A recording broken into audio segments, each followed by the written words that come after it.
Sean bienvenidos y bienvenidas al foro La Transformación Educativa de Costa Rica. Este encuentro es llevado a ustedes gracias al patrocinio y apoyo de las siguientes organizaciones.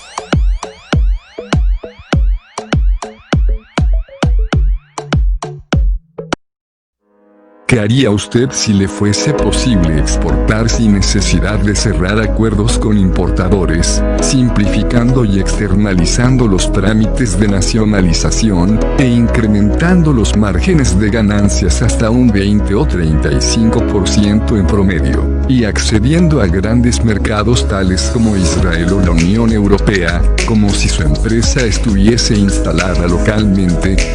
Todo esto es posible gracias al programa Exportación Inteligente de la Cámara Multilateral de Comercio y Cooperación Israel-Iberoamérica, y el programa Costa Rica Exporta de la Oficina de Soporte y Promoción de Costa Rica. Exportación Inteligente es una propuesta de cooperación que ofrece tanto la Cámara como la OSPCR para ayudar a las pymes exportadoras de Costa Rica e Iberoamérica, para que puedan acceder de forma más eficiente a las oportunidades de mercado que ofrecen las economías de Israel y la Unión Europea. Dentro de este programa, el beneficiario dispondrá de un plan estratégico de inserción, estudios de nichos de mercado, reglamentos y competidores, acceso a redes de clientes potenciales y canales de distribución, red de logística y almacenamiento, nacionalización del producto, además de disponer de un equipo robusto de ventas y mercadeo ubicado en el mercado objetivo. De esta forma, el exportador podrá comercializar con los países metas sin necesidad de requerir la intervención de importadores o hacer altas inversiones en recursos humanos o en infraestructura, ya que le estaremos facilitando y subvencionando los costes requeridos para posicionarse en nuevos mercados, reduciendo así los costes operativos e incrementando las utilidades. No deje pasar esta oportunidad y aproveche las herramientas que le ofrece la Cámara para hacer crecer su negocio. Cámara Multilateral de Comercio y Cooperación Israel-Iberoamérica y la Oficina de Soporte y Promoción de Costa Rica. Eliminamos barreras para que juntos alcancemos el éxito.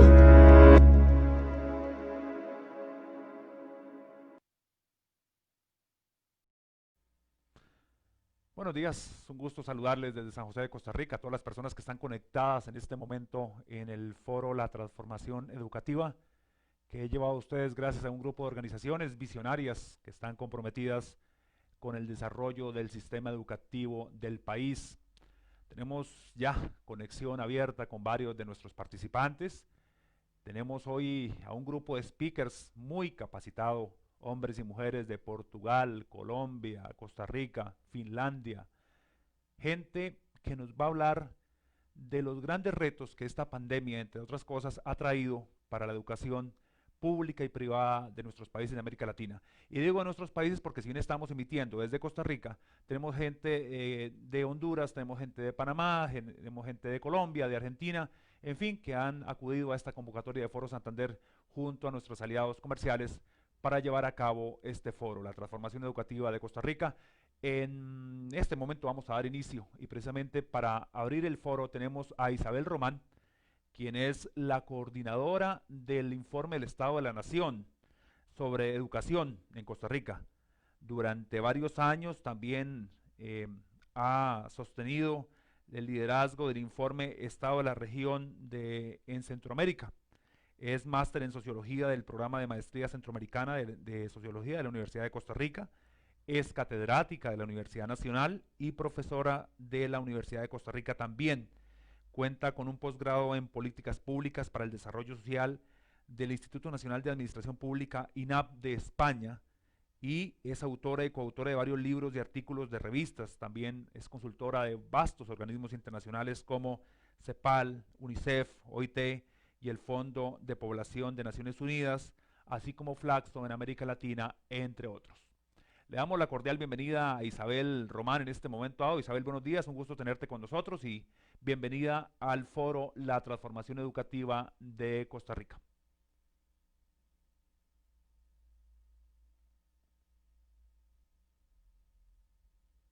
Isabel, ¿me estás escuchando? Isabel. Isabel. Vamos a ver que Isabel. Adelante, por favor. Ya te estamos en vivo para que comiences con tu conferencia. Bienvenida. Foro Santander por la invitación para compartir con ustedes esta mañana algunas reflexiones. Voy a nada más compartir pantalla para poder poner mi presentación. Si me dan compartir pantalla.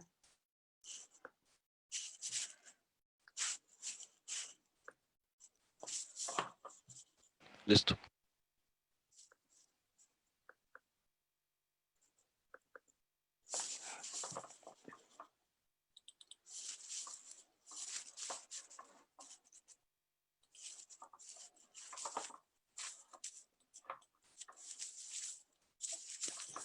Bueno, esta mañana quisiera compartir con ustedes algunas reflexiones alrededor de un conjunto de brechas tecnológicas y digitales que están afectando la educación en este momento y bueno, y un poco qué hacer para reducir su impacto.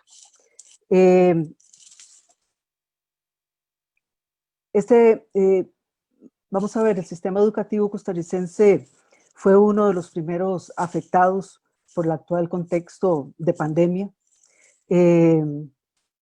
La suspensión de clases para más de 1.200.000 estudiantes, pues es un hecho, una situación inédita en la historia reciente de Costa Rica, quizás solo igualada por la situación que experimentamos en los años 80 cuando tuvimos una generación perdida. Y bueno, esta situación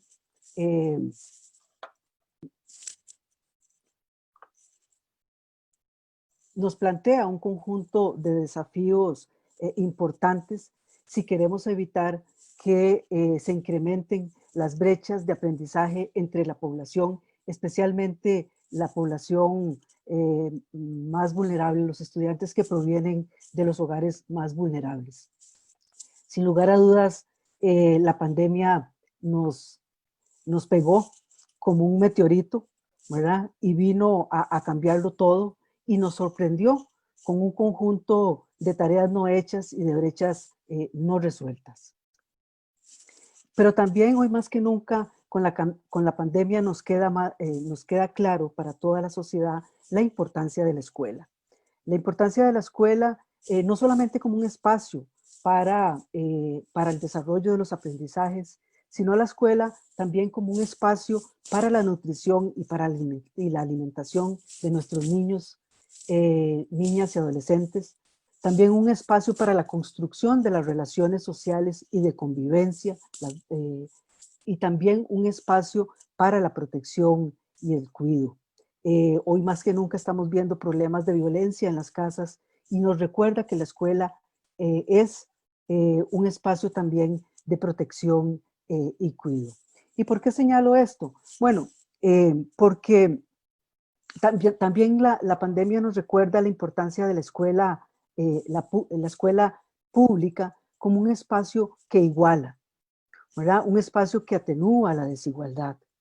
¿Y por qué señalo esto? Bueno, porque fuera de la escuela la realidad es muy desigual, ¿verdad? Como todos sabemos, en nuestro país en los últimos 20 años se ha venido incrementando la desigualdad, ¿verdad? Como ustedes observan en este gráfico, el índice de Gini ha venido creciendo y nos ha colocado cada vez más cerca de los países más desiguales de América Latina, en la región más desigual del mundo, como es América Latina, y hoy el país figura entre esos países más desiguales. Lo que significa que tenemos hogares que en condiciones muy distintas para hacer frente a la pandemia. Veamos las diferencias que hoy tenemos, por ejemplo, entre un hogar pobre y un hogar rico, un hogar de mayores ingresos. en estos hogares más pobres, no solamente tenemos más de tres niños o más, sino también tenemos ingresos por persona alrededor de 69.000 o 31.000 colones, una mayor tasa de desempleo y una mayor presencia de jefaturas femeninas, o sea, de mujeres frente al hogar. El desempleo en particular golpea especialmente a estos hogares con mayor fuerza. Pero además, otro dato preocupante es que de esta realidad es que los hogares, en los hogares pobres no solamente tienen estas condiciones, sino que tenemos una mayor presencia de menores de 12 años y de jóvenes entre 17 años. Vean ustedes en este gráfico, cuando vemos la presencia de menores de 12 años en los hogares más pobres, estamos hablando que 1 de cada 3 niños en edad de ir a la escuela está en un hogar pobre, ¿verdad? Y señalo estos datos porque tenemos que tener claro que, bueno, ya todos sabemos que la educación es muy importante, el logro educativo es muy importante. A mayores años de escolaridad, pues menores probabilidades de tener pobreza, ¿verdad? En estas condiciones en las que están nuestros niños, en estos hogares, hoy sabemos que la escuela improvisada en casa está determinada por el capital social, económico y cultural de los hogares. Siendo así, esa escuela que hoy tenemos improvisada en la casa, pues está también cruzada por un conjunto de brechas importantes. Veamos algunas. En primer lugar, la primera brecha tiene que ver con los hogares. Hoy, más del 99% de los niños, niñas y adolescentes que asisten a la educación en Costa Rica proviene de hogares de climas educativos bajos y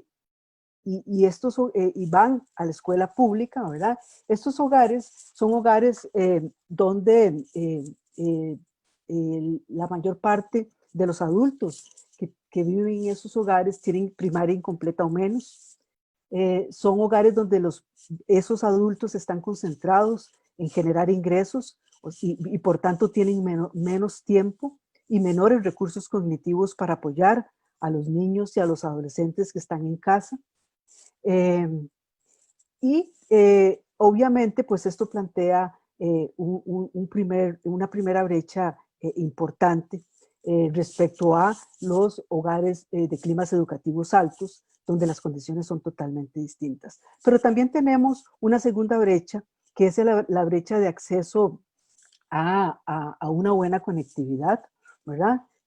Hoy, cuando analizamos a la población de 5 a 18 años que asiste a la educación formal en Costa Rica, encontramos que mientras que en los hogares de climas educativos altos o de mayores ingresos, el 80% de esos jóvenes tienen acceso a una buena conectividad, en el caso de los hogares más pobres, en el quintil más pobre, ese acceso es apenas para un 37% de los hogares. Y en esos hogares más pobres, un 48% solo accede a Internet por celular y un 10% no lo hace de ningún modo. De acuerdo con la encuesta de hogares del 2019, antes de la pandemia, un año antes de la pandemia, nosotros en el estado de la educación identificábamos que teníamos un total de 418,000 niños, niñas y jóvenes que estaban en condiciones inadecuadas para recibir una educación a distancia. De esos, 186,000 estaban en los hogares más pobres. Es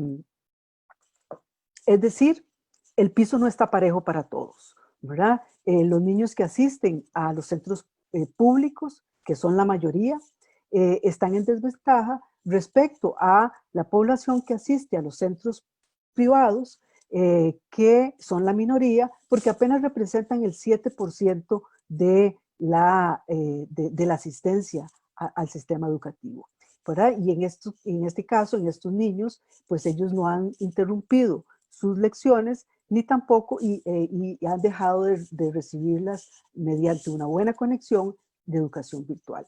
Pero también tenemos brechas vinculadas al tema de los docentes. Como todos sabemos, la pandemia interrumpe la relación, la interacción docente-alumnos, ¿verdad?, de manera presencial, y esa es una relación clave porque esa constituye el núcleo central del acto educativo, del sistema educativo, esa interacción docente-alumno que ahora solo se puede dar de manera virtual o por otros medios no virtuales, pero más complicados en las condiciones en las que estamos. En los estudios que nosotros habíamos realizado antes de la pandemia, encontrábamos que si bien es cierto, había la mayoría de los docentes tenía acceso a computadora en su casa y la usaba diariamente, también encontrábamos que había muy poco uso de la computadora para fines pedagógicos, para utilizarla para fines pedagógicos en el aula, y también el 67% de esos docentes no usaba la computadora para su desarrollo profesional. Recientemente con el Ministerio de Educación hemos hecho algunas consultas a los docentes y encontramos que la mayoría de esos docentes no tienen formación en el uso de las herramientas virtuales. Más del 63% en preescolar no recibió formación para estas herramientas en preescolar. En la universidad el 58% de los docentes de primaria y en secundaria el 48%. Ahí estamos más parejos, pero en general hay una mayoría de docentes que no han recibido esa educación. El manejo de las computadoras, pero más allá de eso, una formación en competencias digitales en la formación inicial.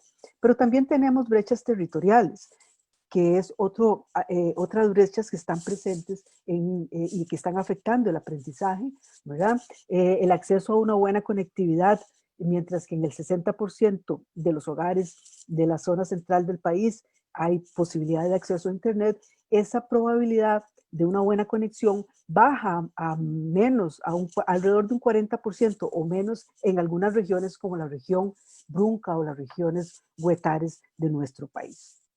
En esas regiones, por ejemplo, en las regiones huetares o en la región Chorotega, por ejemplo, solo la mitad de los estudiantes había usado una computadora en los últimos 3 meses en el 2019. Esto significa que pues la mayor parte lo hacía o en el centro educativo porque en sus hogares no lo hacía. Y esto pues también es un tema que afecta, ¿verdad? Y una quinta parte de los docentes tenía conexión a Internet solo por celular en algunas de estas regiones más pobres del país. Y recientemente en la consulta que le hacíamos a los docentes con el Ministerio de Educación en mayo, nos decían que un 25% de ellos tenía conexiones inestables, o sea, 1 de cada 5 tenía conexiones inestables, y un 10% no tenía ninguna conexión.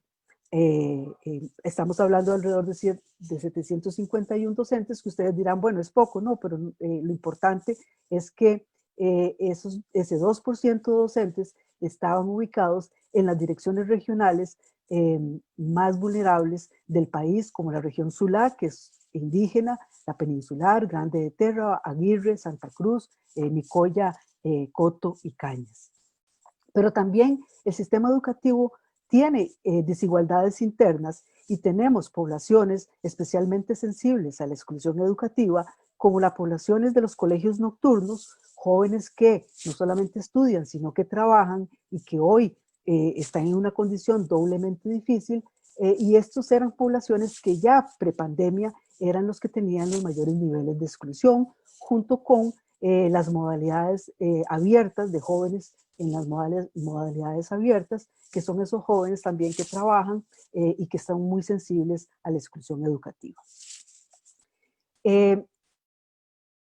Este conjunto de brechas lo que nos señala es que si no tenemos acciones rápidas para atender este conjunto de brechas, la desigualdad educativa va a ampliarse en este contexto. Es por eso que esta mañana yo quisiera plantear que el desafío de la equidad es un desafío de primer orden en estas circunstancias en las que hoy nos encontramos.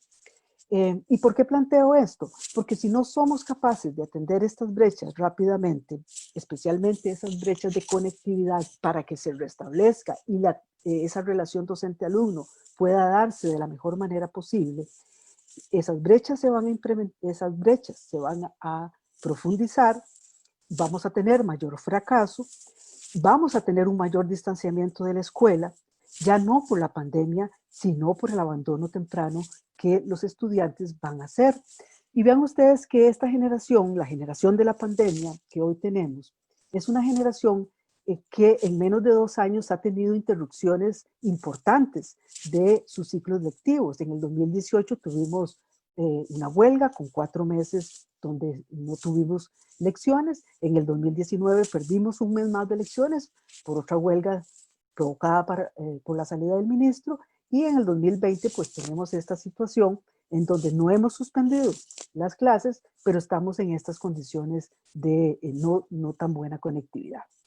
Y esto es importante y lo planteo porque efectivamente el riesgo de exclusión educativa está ahí y como todos sabemos es una situación, la exclusión educativa, donde los estudiantes se ven obligados a salir del sistema, ¿verdad? Por una combinación de distintos factores asociados al centro educativo y al contexto donde vive. Hablamos de exclusión educativa porque no es responsabilidad de los estudiantes, no es que abandonan el sistema, sino que es el sistema el que les falla y la sociedad la que les falla. Nos decía recientemente la ministra de Educación que de los registros que ellos han estado monitoreando teníamos cerca de 90,000 estudiantes que no se habían reportado a los centros educativos, de acuerdo con lo que señalaban los directores. Estas cifras se han venido afinando por parte del ministerio, pero lo cierto es que tenemos una cantidad importante de estudiantes que no se han conectado al sistema educativo, y ya prepandemia habíamos señalado en el estado de la educación que teníamos cerca de 53,000 estudiantes fuera de las modalidades educativas del sistema. Y esto es una emergencia nacional porque estos estudiantes, si no logramos conectarnos, se nos van a quedar fuera, y afuera está el narcotráfico, pendientes de absorber a esta cantidad de estudiantes. Es por eso que hoy quisiera plantear que hoy tenemos que cuidar a todos los estudiantes. Todos son importantes, pero tenemos que priorizar en los estudiantes más vulnerables. Vivimos tiempos muy complejos, ¿verdad? Y la pandemia, hoy quiero plantearlo, es ciertamente una amenaza de la salud y una amenaza que nos trae todos estos riesgos de exclusión, pero también es una oportunidad, ¿verdad? Y es por eso que hoy quisiera también plantear que es una oportunidad importantísima que tenemos para sacudir el status quo, ¿verdad? Para que hagamos cambios disruptivos e innovadores con sentido de urgencia, ¿verdad? Esta pandemia nos pegó duro, nos pegó como un meteorito, pero nos sacó de nuestras zonas de confort, y en muy poco tiempo hemos tenido que hacer cambios disruptivos con sentido de urgencia, lo cual nos demuestra que somos capaces de afrontarlos. Un recién nacido que nace hoy en el Calderón Guardia, ¿verdad? En uno de nuestros hospitales, tendrá 30 años en el 2050. ¿Cómo será el 2050? No tenemos respuestas para estas preguntas, ¿verdad? Como dice Yuval Noah Harari, pues el futuro se configurará en una receta que tendrá seguramente algunos elementos como inteligencia artificial, biotecnología, big data, ¿verdad? Lo suficiente para cambiar cerebros, cuerpos y mentes, dice Harari. Bueno, en ese 2050, la discontinuidad y la incertidumbre serán las constantes de esa ecuación del 2050. Esto que hoy estamos experimentando, la discontinuidad y la incertidumbre, es este futuro, ¿verdad? Se nos adelantó el futuro y llegó vestido de pandemia, ¿verdad? ¿Qué hemos de enseñarle a un niño o a una niña que le ayude a sobrevivir y a prosperar en el 2050 e incluso en el 2100, donde si le va bien todavía estará vivo? ¿Qué habilidades necesitará para conseguir trabajo y orientarse en el laberinto de la vida? Dice Harari. Bueno, nos toca repensar la escuela, ¿verdad? Y tenemos que pensar en una escuela que tenga como elemento fundamental lo que Harari señala, y estoy totalmente de acuerdo, es una escuela que les dé a estos niños, niñas y adolescentes mucha flexibilidad mental y grandes reservas de equilibrio emocional para que puedan desprenderse de manera repetida de lo que conocen y sentirse cómodos con lo desconocido. Una escuela que les dé una enseñanza para la comprensión, enseñar a pensar, a comprender las ideas de una manera profunda y a operar de ellas de un modo efectivo en su contexto inmediato y significativo. Capacidades de pensamiento complejo como indagar, analizar, expresar sus ideas, trabajar en equipo, resolver problemas. No podemos seguir con la escuela del siglo XVIII, del siglo XIX, incluso del siglo XX, cargando y cargando a los estudiantes de más y más contenidos, ¿verdad? Hablaba recientemente con un estudiante de Atillo y él me decía, al preguntarle, ¿cómo estás? Y me decía, estamos muy ocupados, pero estamos aprendiendo poco, ¿verdad? Hacemos guías de trabajo todos los días y estamos muy ocupados, pero estamos aprendiendo poco. Y ahí es cuando se encienden todas las alarmas, ¿verdad? Porque si no estamos aprovechando esta coyuntura para hacer un aprendizaje significativo, para que los niños aprendan a explorar, a analizar, resolver problemas en su entorno cotidiano, en sus casas, no estamos entonces haciendo los cambios disruptivos que necesitamos. Hoy más que nunca necesitamos avanzar hacia ese aprendizaje más colaborativo, ¿verdad? La Escuela del Futuro es una escuela de aprendizaje colaborativo, con una educación personalizada.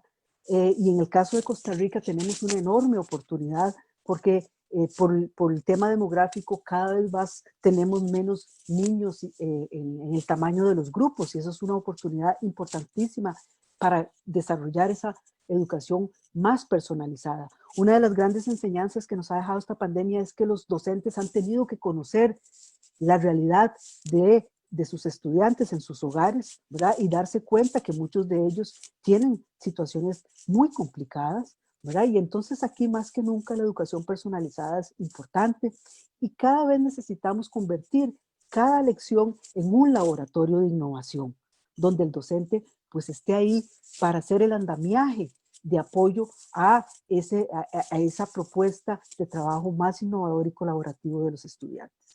Necesitamos hacer cambios innovadores, decíamos en el último informe del Estado de la Educación, en dos áreas estratégicas, en docencia y en gestión. Quisiera detenerme un poquito nada más en gestión, en docencia. Cuando nosotros analizábamos cuáles eran los principales factores que eran claves para que la reforma educativa que hemos venido desarrollando en los últimos años con programas de estudio innovadores que apuestan a las competencias complejas de las que hablábamos, encontrábamos que el factor más importante es la formación de los estudiantes, de los docentes en las universidades. Un estudiante que mejora sus competencias universitarias hace que tengamos un 99% de probabilidades de tener éxito en la aplicación de la reforma curricular, mientras que si tenemos un joven sin mejoras en sus conocimientos universitarios, la probabilidad de que esa reforma educativa sea desarrollada es apenas de un 37%. Entonces, obviamente que esto nos plantea una discusión sobre el docente que queremos, ¿verdad? ¿Cuál es el docente que queremos para los próximos años? Y ahí tenemos grandes desafíos, no solamente en avanzar en la acreditación de las carreras para asegurarnos la calidad de la formación que están recibiendo, sino también avanzar en lo que hemos venido trabajando en el último año como país, que es el marco de cualificaciones de las carreras en educación. Este marco de cualificaciones de las carreras de educación lo que nos apuesta es a un perfil de docente, el perfil de docente que queremos. ¿Y cuál es ese perfil? Bueno, queremos un docente investigador, ¿verdad? Un docente investigador con capacidad de reflexionar sobre su práctica, de investigar y tomar decisiones y acciones que le permitan seguir creciendo como profesional. También necesitamos un docente valorado socialmente, ¿verdad? Pero para que sea valorado socialmente necesitamos que esa formación inicial genere docentes críticos de su práctica, flexibles al cambio, innovadores y propositivos, que sean buenos lectores, ¿verdad? Recuerden que en el último informe del Estado de la Educación señalábamos que había más de un 70% de docentes que no les gustaba leer, ¿verdad? Y bueno, obviamente, pues eso hace que si hay un docente que no le gusta leer, pues no es un docente que pueda motivar la curiosidad, la reflexión, ¿verdad? También necesitamos docentes que trabajen en equipo, que puedan trabajar interdisciplinariamente, que dominen los contenidos y las didácticas específicas de sus saberes, con competencias socioemocionales que puedan proyectar, capaces de trabajar en contextos vulnerables y promover el aprendizaje en condiciones adversas. Hoy más que nunca necesitamos docentes con capacidades de trabajo comunitario, y por supuesto docentes con competencias digitales y docentes bilingües. Eso es parte de lo que se ha estado discutiendo en este marco de cualificaciones, que la idea es que nos sirva para orientar el trabajo de la formación inicial. También necesitamos hacer cambios, ya lo hemos señalado, en todos los procesos de selección e inducción. Es decir, necesitamos generar un círculo virtuoso entre entre esa formación inicial, la selección y contratación de los docentes, la inducción cuando entran al sistema educativo, ¿verdad? Acompañarlos, darles un proceso de acompañamiento. Hoy nosotros no tenemos sistemas de acompañamiento para los docentes nobles, ¿verdad? Que ese círculo se complete con una evaluación formativa y con una formación profesional continua que les permita seguir creciendo a nuestros docentes. Pero también hoy necesitamos ser innovadores y empezar a repensar nuestro currículum, ¿verdad? Y yo también quisiera proponer esto. Nosotros tenemos un currículum de cajones, ¿verdad? Donde las materias están separadas unas de otras, ¿verdad? Ya en el cuarto informe del Estado de la Educación, nosotros planteábamos esta discusión de revisar el diseño curricular, ¿verdad? Es un tema sobre el cual debemos avanzar en los próximos años, ¿verdad? Ya hicimos una reforma de los programas, pero no hemos hecho una reforma de este currículo, pasar de esta estructura de cajones, digo yo, ¿verdad? De gavetas, a una estructura más modular de áreas del saber, donde tengamos el área de la comunicación, donde está el español, los idiomas, ¿verdad? Las STEM por otro lado, química, física, matemáticas y otra gran área de las artes y la convivencia. Si lográramos avanzar hacia un esquema curricular en los próximos años, podríamos tener ese docente desplegándose con su trabajo colaborativo y con sus colegas en estas otras condiciones, ¿verdad? Y obviamente pues también necesitamos centros educativos con mayores decisiones para tomar, con mayor autonomía para tomar decisiones sobre su quehacer y que podamos realmente generar mayor confianza en los docentes y las capacidades que tienen como profesionales de tomar decisiones. Sin lugar a dudas, la transformación digital hoy nos ha dejado más claro que nunca que implica un cambio en la gestión y una gobernanza distinta. Hoy tenemos grandes desafíos y nada más voy a terminar con esto. Obviamente, hoy más que nunca tenemos el desafío inmediato de universalizar el derecho de todos y todas nuestros estudiantes a una buena conectividad. Ese es un derecho universal que el país tiene que desarrollar. Tenemos que desarrollar nuevas y mejores relaciones entre los docentes y los alumnos, ¿verdad? Tenemos que desarrollar acciones afirmativas y urgentes para los estudiantes más vulnerables y tenemos que reinventar la escuela que conocimos por otra más flexible, más interesante y de mayor calidad. En tiempos complejos tenemos que seguir atreviéndonos a experimentar. ¿Y por qué digo que seguir atreviéndonos a experimentar? Bueno, porque eso es lo que hemos estado haciendo en los últimos meses, atreviéndonos a experimentar con muchos miedos, con mucho estrés, perdón, pero lo hemos hecho, ¿verdad? Nos hemos salido de nuestras zonas de confort. Por eso,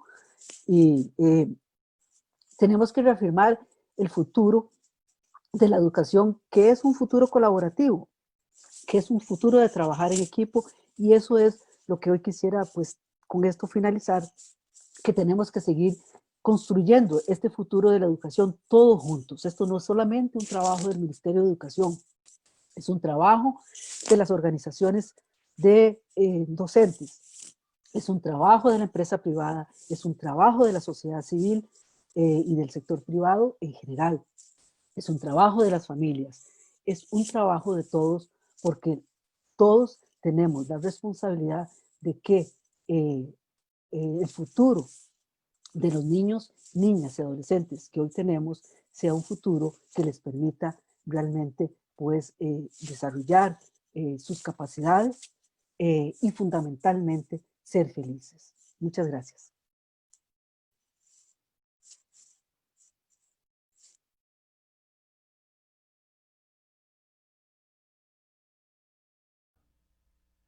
Un agradecimiento especial a Isabel Román.